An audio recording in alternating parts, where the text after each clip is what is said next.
Well, hello everyone, this is Kedar Kulkarni and you're watching this presentation recorded for DevConf.US2020. Now, if you're watching this presentation, I'm assuming that you're probably interested in the automation as a topic.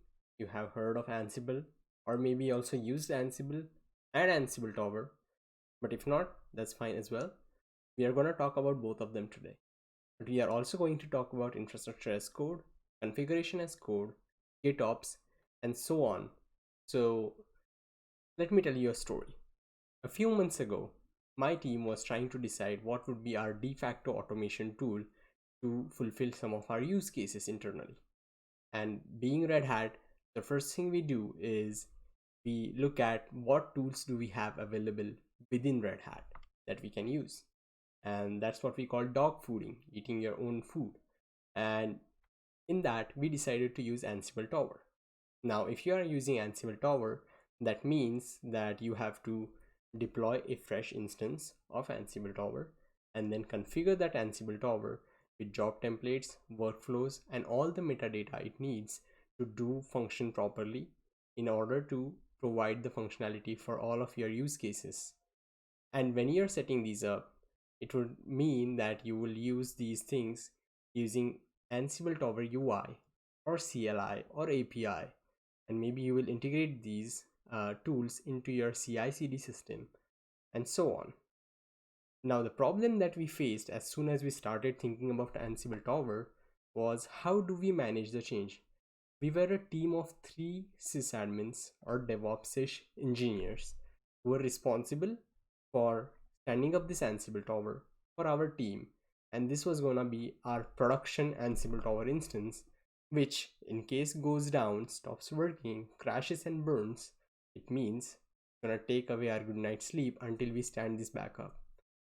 And just before we did this, I had an Ansible Tower instance which had the exact same problem. I had one tiny playground Ansible Tower instance which I was using for some functionality just to make my life easier. It wasn't really critical, nobody on the team was using it, but one day it stopped working and I had to figure out how did I set that up in the first place. Figuring that out based on the documentation or your in-memory notes is not really easy. It's a difficult task, and that's the time when I was realizing that maybe this is not really clever way to do it. And since we were asked to set up a production Ansible Tower where maybe 20, 30, 40, 50 people were going to rely on it, plus all of our automation and CI/CD pipelines, it's gonna be much more difficult if this production Ansible Tower, which has complex workflows and jobs, is going to go down, and it's gonna be difficult for any of us out of three people on our team to set this back up. So that's the time when I started thinking about and looking around the solution to use infrastructure as code, because we are in 2020 and I had recently been also introduced to something called JCASC, which is Jenkins Configuration as Code, and I found that concept pretty much relevant to what I was trying to do, and hence the name ATCASC, Ansible Tower Configuration as Code. So imagine if you have this production Ansible Tower in your production environments and it goes down, it crashes and burns into ashes. How do you stand that up back from the scratch within lowest, shortest amount of possible time to respond? So we developed this solution which can do this for you in less than 30 minutes, out of which maybe 20-ish minutes can be set up, and then 10 minutes can be the configuration. So you'd spend about 30 minutes standing up a new Ansible Tower instance and running configuration as code against that Ansible Tower to get it fully functioning. If that sounds all interesting, let's dive into the slide deck. So, little bit about myself. I have been at Red Hat for more than 4 years now, and I'm a senior software engineer in management business unit, where I joined as a quality engineer who was responsible for Python and automation testing. But eventually I basically got interested into infrastructure, automation, DevOps, etc. related practices, and that's where my interest lies right now. And that's what I've been working on in past 2 years. I have managed multiple Red Hat virtualization environments, OpenStack environments, automated a lot of deployments and day 2 operations using Ansible and Ansible Tower. I have worked with Satellite, I have worked with CloudForms, I have worked a little bit with some of the newer Red Hat offerings, which are SaaS offerings like Insights, Automation Analytics, etc. So now let's go into the topic. We are going to talk about Gitops. If you have not heard about Gitops, Gitops is basically a special way of saying that everything in your infrastructure has to be written down as code, has to be added into a Git repository or some kind of version control repository. And every change to your production infrastructure is driven by this code.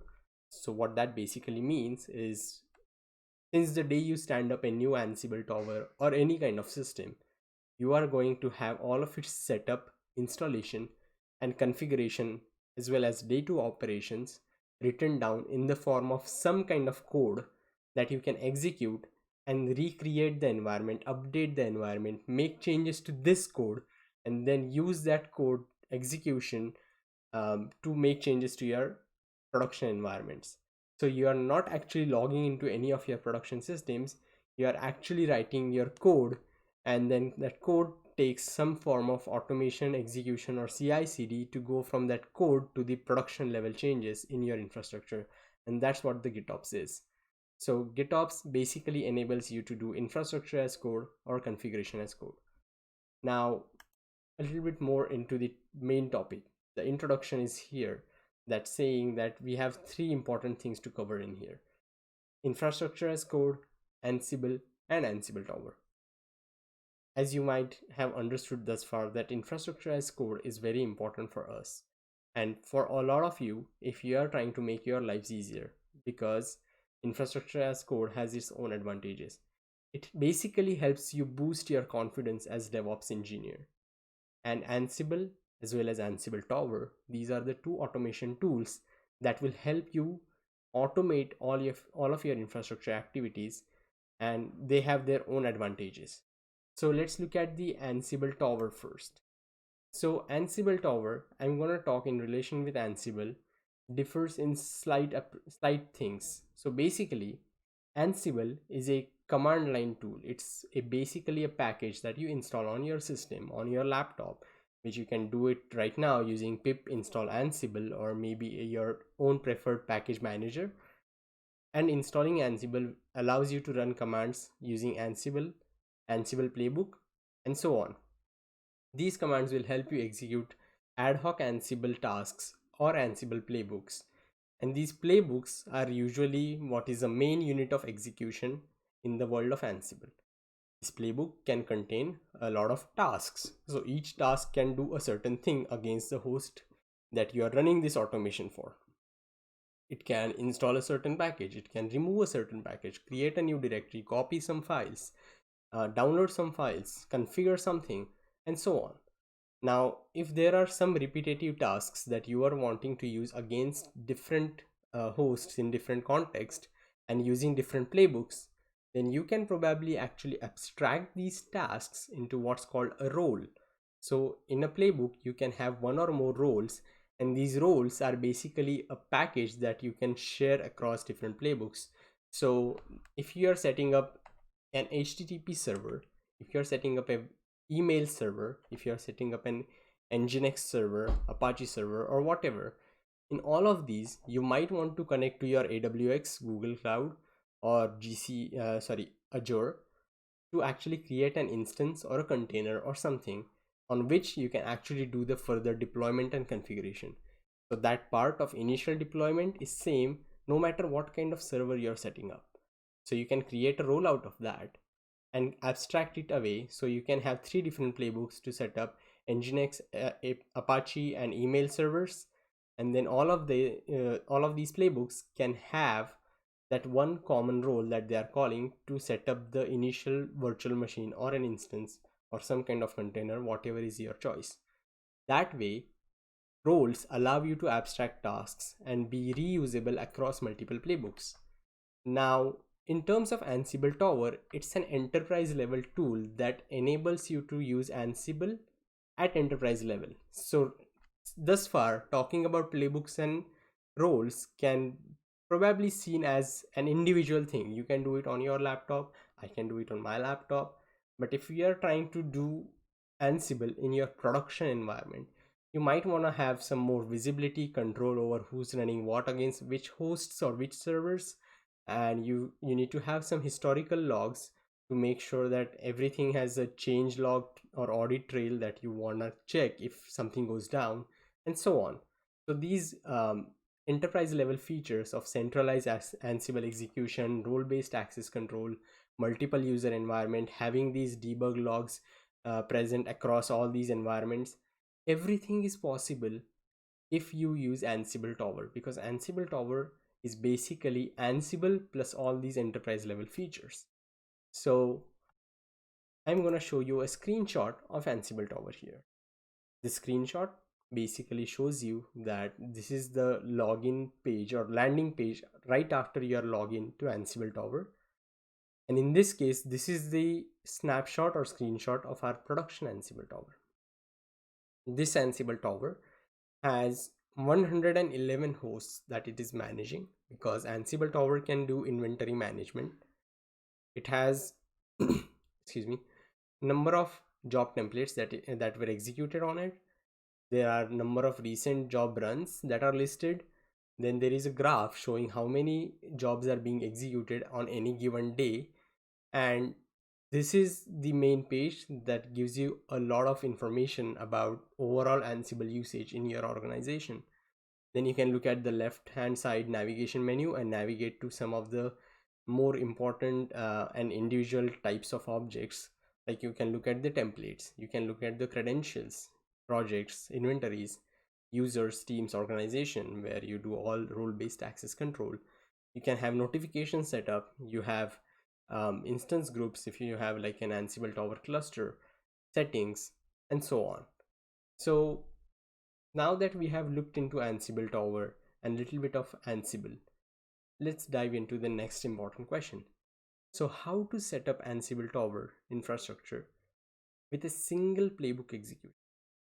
Now, imagine you are in the situation, you just learned about Ansible Tower.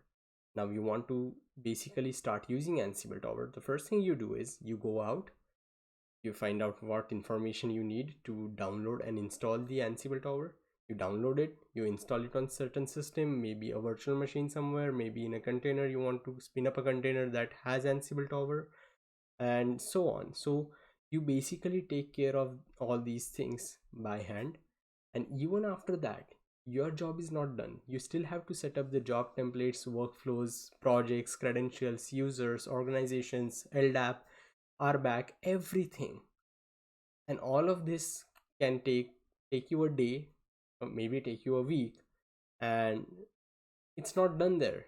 You have to constantly add new things if your environment is rapidly changing. Or with any new Ansible Tower instance, it's gonna be difficult for you to get done in first pass. You're gonna have to go back, change things as things work out for you, and you're gonna have to keep doing that. Now imagine if you are doing that by hand every time, and if there are like 3 people who are responsible for doing this in 3 different geographical locations, all of them are trying to update this single Ansible Tower instance. And now this instance basically has a lot of mess because nobody knows who did what. Doesn't sound very good, right? So with @cask, with infrastructure as code, with configuration as code, you basically use all of this automation to set up and configure your Ansible Tower using a single Ansible execution. So what that means is basically you can have an Ansible playbook that can execute against Ansible Tower and set up that Ansible Tower for you, or say run that against like a new instance, or maybe just run that against your AWS environment, create a new instance, configure it, install Ansible Tower, configure Ansible Tower, and make it ready to use, all with a single Ansible playbook. So basically, Ansible Tower, which is the superset of Ansible, which is basically the tool that lets you interface with Ansible at an enterprise scale, can be set up using the Ansible itself. You heard that right. And Ansible Tower collections here on this slide is the answer that lets you do that with a little help from @cask. @cask is the project that I built based on top of Ansible Tower modules within Ansible core, as well as Ansible AWX collections, which is the newer thing that came out to supersede the Ansible Tower modules within Ansible core. So basically, @cask is gonna take you from a fresh installed Ansible Tower to a fully functional, ready to use Ansible Tower instance within 5 minutes.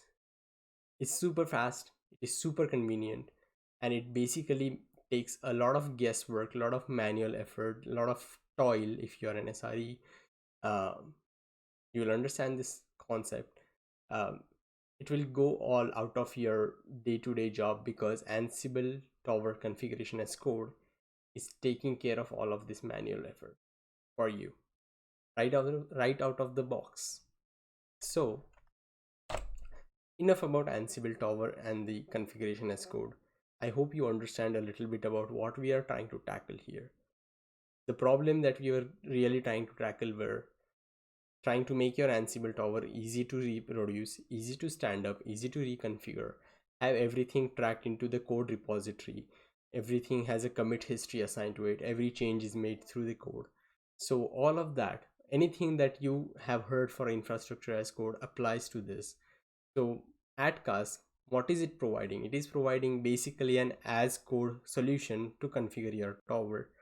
And who does it benefit? It benefits anybody who's a DevOps engineer, who is an admin, like a sysadmin, who's using Ansible Tower, or whatever you might call these people, or maybe Ansible developers who wants to work on Ansible Tower. Like imagine a situation where you have this production Ansible Tower. Like this is a real story. We have an Ansible Tower, a production Ansible Tower in our team, and we have 3 people at the beginning, all of them working on developing new playbooks, new roles, and everything that goes into our production Ansible Tower. So how does @cask help them? We are going to look at that in the slides coming up, but for now let's keep that in mind and move on. So what all is supported? @cask basically supports all kind of objects creation, modification, and deletion, which are listed here on this slide. So I'm not going to read through all of them, but basically if some of the important names for Ansible Tower objects would be an Ansible Tower job template or workflow, credentials, hosts, inventories, notifications, and so on. So you are able to manage all this through your code. And at any given point, if you ask me in my team, like, hey, do we have a notification for that? Do we have a job template for that? What job templates do you have? Or what permissions this user has? I don't log into the Ansible Tower. I log into our GitHub or GitLab repo and look at all of our code base, which is basically using @cask configure our tower in the production. So I'm able to look at the code and figure out what is in the production Ansible Tower instead of going into the production Ansible Tower and looking at the things manually, clicking buttons and knobs and looking at forms and so on. That is all possible, but for an admin who's trying to be efficient with the job, looking at his code and telling quickly the answer to any of these such kind of questions is really easy and really useful. So are you ready for some kind of YAML hotness? Some nice YAMLs that are coming your way.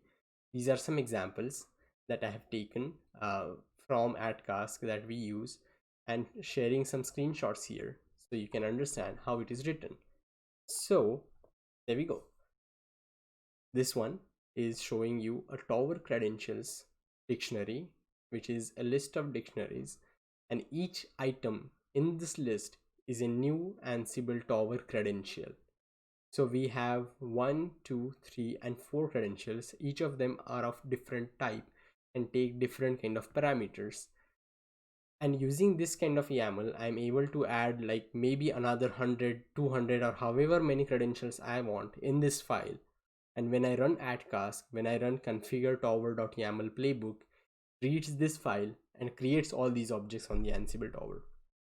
Now imagine if you had to actually sit look at your Ansible Tower and write down all these credentials or make all these credential objects in the UI using that form, clicky, clicky, clicky. It's not a great thing to do. It's not great use of your time. With this playbook, with this task, with this YAML file, you're saving tons of time for everyone, for you, for your team. You're able to deliver your targets on time. You're able to quickly reconfigure or add new things to your tower, and you're able to have that assurance, that good night's sleep, that rest, that will tell you that in case something happens to your Ansible tower, all of the code is written. You just execute this again and you reproduce this, and your Ansible tower is ready for the production. So how does that sound? If that sounds interesting, let's look at another example. This one is from the tower projects.yaml file. Here we have a top level dictionary key which says tower projects, and it has a list of dictionaries. So we have added two different projects in the tower using these two items in this dictionary. All of the projects are configured with all the parameters it needs right out of the box, and you don't have to remember any of this because it is written down. Now, job templates. Job templates is the object which is executed within Ansible Tower alongside probably sometimes in a workflow template, and each of these things can be created using YAMLs that look something similar to this. And then this job template is responsible for executing your playbook, which is highlighted here in the playbook section, playbook utils remove VM. So it is able to remove a virtual machine for me, for my team members, using this job template. And I have put together this job template and hundreds of others using the code in that file, and I never have to remember a single thing out of it, because who can remember all this? And you might argue that I can document this, but what document is better than the code itself? You can read the document and try to do the UI things. You can try to click in the UI and fill up different forms with the information from docs and create these objects. One job template can take you maybe 2 to 3 minutes to fill up. But if you have the code and if you are running the playbook that actually creates these templates for you, it will create the entire functioning Ansible tower in 5 minutes or less. Of course, depending on the size, the time might vary, but for us, for the tower that we are using in our team, it takes 5 to 10 minutes to set up after the initial setup of the Ansible tower. A fresh Ansible tower instance is made available to the adcast. So now what we are going to do is we are going to quickly switch to the demo, and we are going to look at how all of this works in action. Demo time, everyone. Eyes at your screen. So here I have a pre-recorded demo where I'm showing you an Ansible tower that is freshly installed. I'm just logging into this fresh installation of Ansible tower right now. As you can see, I'm highlighting some of the top cards. So first card here was hosts, then fail host, inventories, projects, everything. And as you can see, it is either 1 or 0. So if it is 1, it is usually the demo host, like the local host, demo inventory, demo project, demo job template, because everything demo comes up as soon as the Ansible tower is installed, because it comes up pre-installed or pre-configured for you in the Ansible tower on any fresh installation. But it doesn't really do much. It's just demo purposes only. So from here, we went on to add hundreds of hosts, tens of inventories, tens of job templates, another few workflows that comprise all of multiple job templates, adding users, LDAP, everything using AdCast in our team. And every time we make a change, we make change to AdCast, we have a review process. We review the changes, we merge them, and we push these changes to through CI/CD to production Ansible tower. So next up here in demo is that I'm going to show you templates. As I said, there is demo template, demo credential, demo project, demo inventory, and in that inventory we have localhost, which is the only host we have.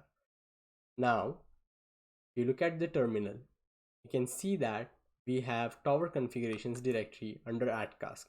In this directory I have a bunch of files, and each file has different Tower object that you can specify.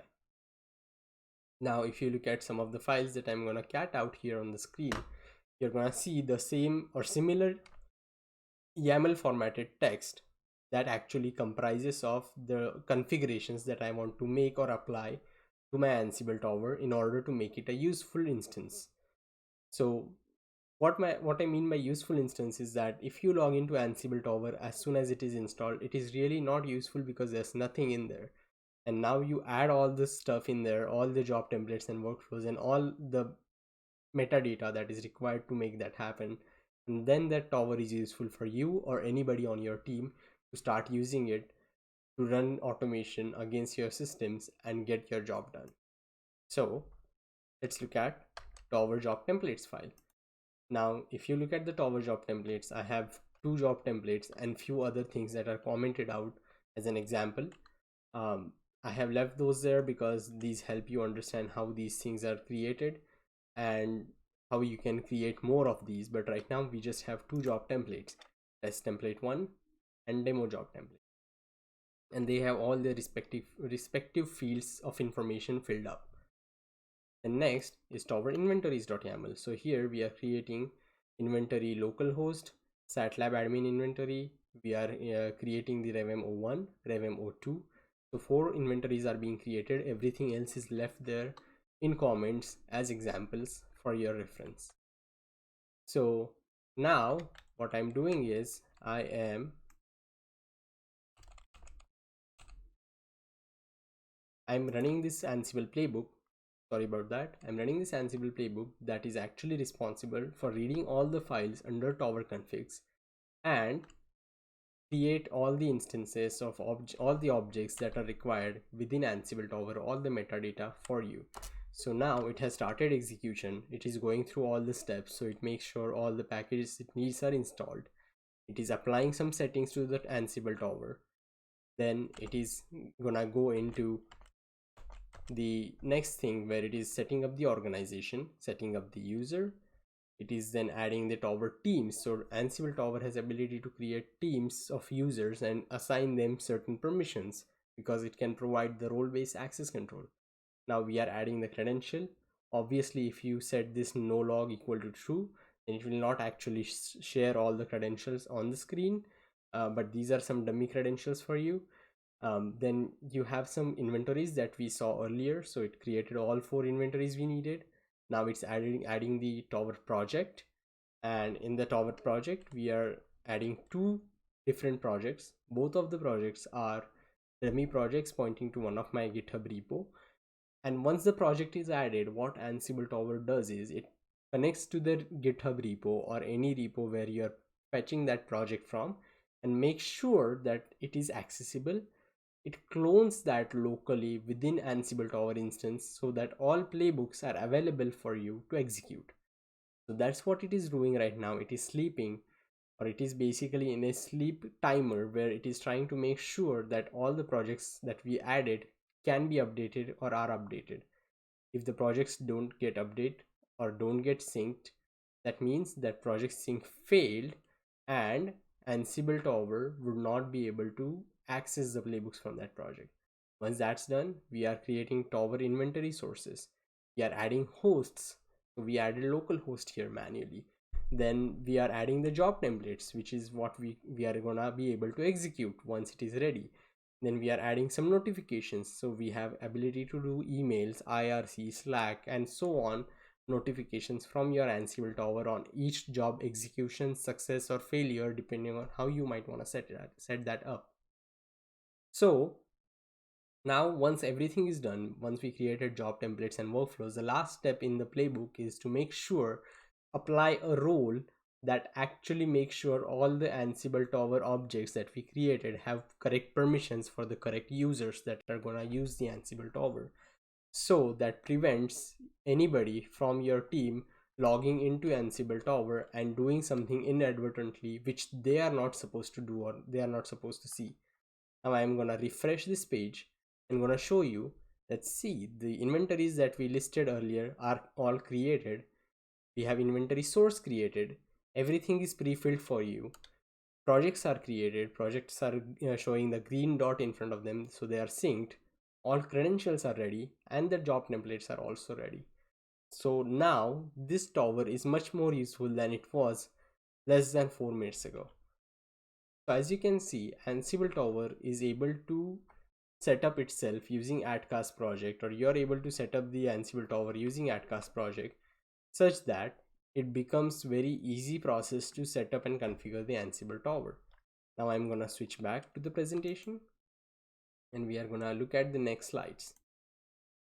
So here on this slide, what we have is the workflow that we follow in our Ansible Tower setup. So within our team, we are using GitLab to store all of our AtCast code, and we have a pipeline configured in GitLab CI that actually does a lot of things that I'm going to describe now. So suppose you are an engineer who is responsible to write a Ansible role and a playbook to use that role, and you want to make that role available or that playbook available to your entire team using your production Ansible Tower. So anybody on your team can log into production Ansible Tower and use your job template, which basically is going to execute this playbook or role that you are writing. Now to make that happen, there are two routes. One, you ask your sysadmin or you go in yourself into your production Ansible Tower and do those changes manually.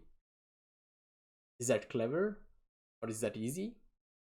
I'd say it is easy, probably, but not clever, because AtCast helps you have all of that recorded, and we have developed a pipeline that does all of the workflow behind going from testing, staging to production kind of scenario with your code. So you write some code and you submit a merge request in our GitLab repo. As soon as you submit a GitLab merge request, our GitLab runners will pick up that merge request and connect to our Rev provider, Red Hat virtualization provider, which is also shown as Overt on this slide.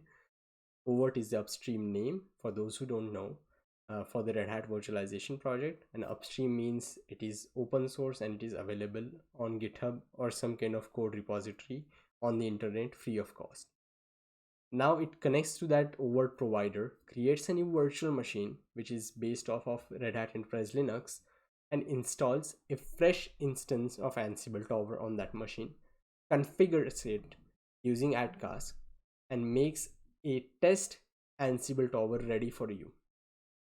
Using this test Ansible Tower, then you as an engineer shown here in the diagram is able to go into this test Ansible Tower and run some tests based on what kind of changes you have proposed. So if you are proposing a new playbook or a role, you might just want to make sure the job template associated with that is available and is able to execute successfully. If you are changing an existing code anywhere in the repository, you might want to do more. You might want to check, test multiple job templates, workflows, and whatnot to make sure that whatever you are proposing is not breaking anything else in the production Ansible Tower. So you're able to use AtCast and set up this test Ansible Tower for that sole reason, where you make sure that everything is working, and me as a reviewer is also able to look at this test Ansible Tower, run anything multiple times, and make sure that it works before I give you a thumbs up on your review and merge your merge request. Now the test step here, or the step where you determine how your code is affecting production Ansible Tower or what all tests you need to execute, is going to be a manual effort on your side, on the side of the reviewer. But we are working on a project internally in my team which is called Ansible Genealogist, which can look at all of your AtCast repository and trace the changes between your proposed code and the production Ansible Tower code that is running in the repo. So basically, using that relationship derivation, we are able to tell you what job templates and what workflows you are going to affect based on what changes you have proposed in your merge request. And taking that output, you are able to actually reduce or remove all the guesswork of what exactly you as a contributor or I as a reviewer need to make sure is working before we merge your merge request or pull request, your code into the production, because all of that is derived for us using Ansible genealogist, and this project would be open sourced at appropriate time. Now this project is going to help you get that output, which then you can consume into an Ansible playbook that can read this output and call all the appropriate jobs and workflow templates in automated fashion, so your entire testing phase is automated. And if the Ansible tests pass, if all the Tower jobs and workflows that you have executed in this automated or manual testing, depending on how you're doing that, are passing, in that case, your merge request, your proposed changes are really good, and we are able to merge them without any significant harm to the production environment. So once we merge them, we run the final step where we have another stage in our GitLab pipeline which acts on any merge request which is merged into the master or the devel branch, and takes that and push those changes or reruns the Ansible Tower configure.yaml playbook to reconfigure Ansible Tower prod such that the new changes that you proposed are injected into the production Ansible Tower and are made available to all of the users on the team. This way, we have a proper workflow for anybody who's trying to contribute to Ansible Tower production, and this helps us, all of the admins and all of our team, to function more effectively than it would otherwise, because having changes done manually is difficult and not easy to track, versus if you have all these processes and all these steps which are all recorded and automated, you can check which change introduced any failure, if any failure happens even after all this testing, and you are able to revert the changes and you are able to rerun the configuration so that those changes are taken out. Or maybe you can just destroy the Ansible Tower and just rerun from a previous commit and create a new one which is identical to the previous production, because it has everything that you need. That's how easy it is. So how do you get started? If you're really excited about this, if you have installed an Ansible Tower, you can go to this repository. This repository has a really nice readme, and if you don't understand any of this stuff, you can contact me. I'll have my contact information at the end of the slides. But basically, you clone the repo, you go into Tower configs directory, you add all the stuff that is required to be added there, and you run the playbook, which is configure tower.yaml under the playbooks directory in this project, and that takes care of setting up all your Ansible Tower based on all the Tower configs that you have in that directory of tower-configs.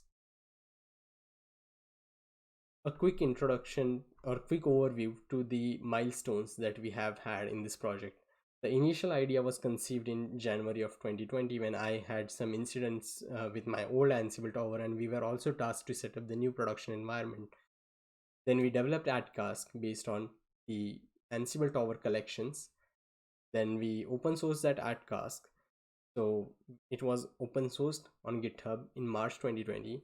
In April, I presented that to a larger Ansible community within Red Hat, where a lot of different people from different teams and different functions and different geographic locations participated, and a lot of them liked the idea or were working on a similar idea.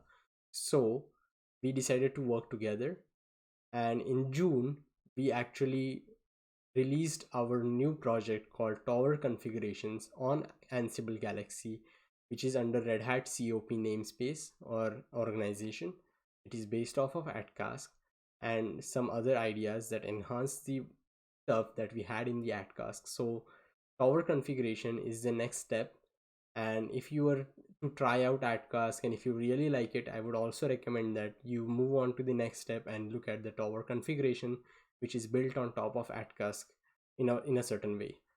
So right now, at the present, we don't have any of this supported by Red Hat, but we are actively attempting to get this into Red Hat Automation Hub and make it available to all of you to use, all of the customers, and this is gonna be supported solution if it makes into the Automation Hub. Right now it is unsupported and you have to use it at your own discretion. Here are some testimonials. I'm not gonna read those out, but this is what people said about the solution once it was presented to them. And lastly, thank you so much for attending. I hope you learned something new today. I hope you learned about Gitops, infrastructure as code, configuration as code, Ansible, and Ansible Tower. And I hope you really enjoyed this. And I look forward to hearing any questions from you. And this is all my contact information, and I'll be happy to answer any questions offline after the conference on any of these communication mediums. Thank you so much, and you have a great day.